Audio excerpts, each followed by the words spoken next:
सबको राम राम। पंच भिखू की कहानी।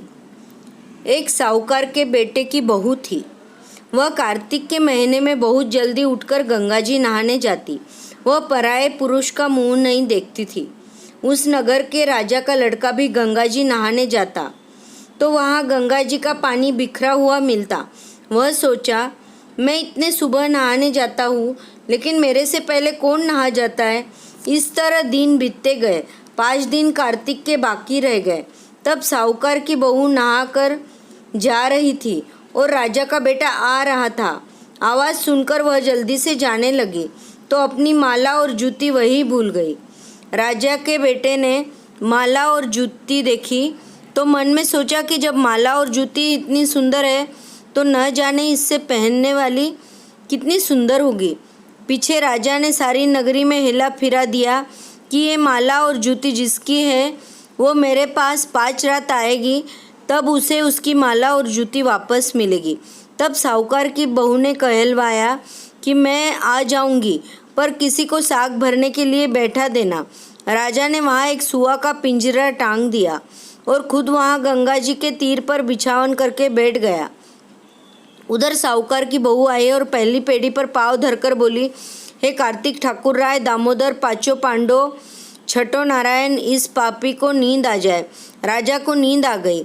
साहूकार की बहू नहा धोकर जाने लगी। तब सुआ को बोली, सुआ सुआ सूटा, गला घालूंगी हीरा, साग भरिए मेरा बीरा।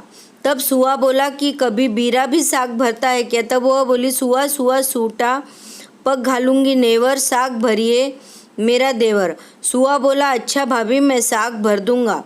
उधर राजा का बेटा उठा और सुआ को पूछा, सुआ वह आई थी क्या।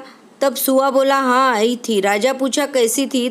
तब सुआ बोला, आभा किसी बिजली, होली किसी झेल, केला कैसी कामड़ी, गुलाब का सो रंग। तब राजा बोला कि आज तो मैं अंगुली चीर कर बैठूंगा तो मुझे नींद ही नहीं आएगी।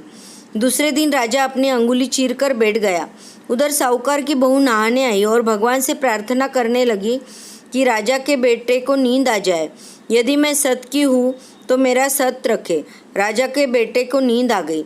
साहूकार की बहू नहाकर चली गई और जाते समय सुआ को साग भरा गई।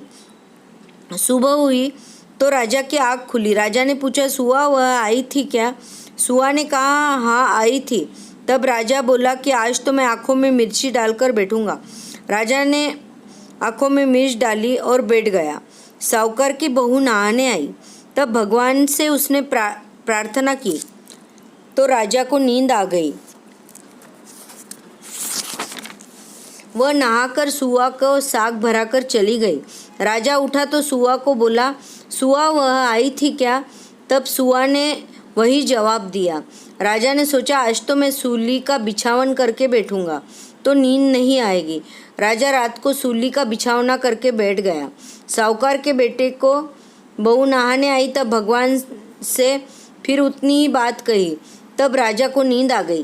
राजा ने उठकर देखा कि वह तो नहाकर चले गई। तब राजा बोला, आज मैं आग पर बैठूंगा तब नींद नहीं आएगी। राजा आग करके बैठ गया। साहूकार की बहू आई।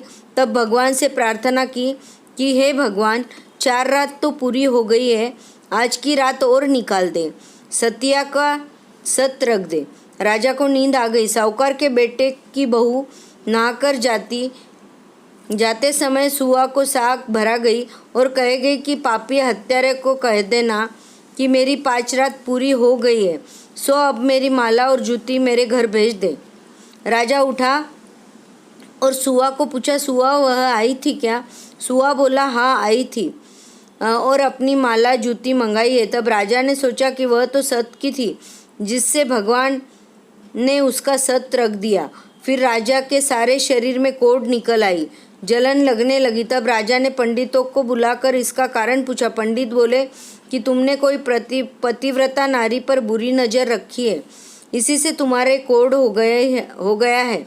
राजा ने पूछा, अब मैं कैसे ठीक होऊंगा। तब पंडित बोले कि तुम उसे अपनी धर्म की बहन बनाओ और उसके नहाए हुए जल से नहाओ तो तुम्हारा कोढ़ ठीक हो जाएगा। राजा साहूकार की बहू की माला और जूती लेकर उसके घर गया और साहूकार को बोला कि ये माला और जूती तेरे बेटे की बेटे के बहू की है, वो गंगा जी पर भूल आई और उससे कहे कि वो अपना नहाया हुआ जल मेरे ऊपर गिरा देवे। तब साहूकार बोला कि वह तो पराये पुरुष का मुंह भी नहीं देखती है, सो तुम इस नाली के नीचे बैठ जाओ, तब वह नहाएगी तो जल तुम्हारे ऊपर गिर जाएगा। राजा नाली के नीचे बैठ गया।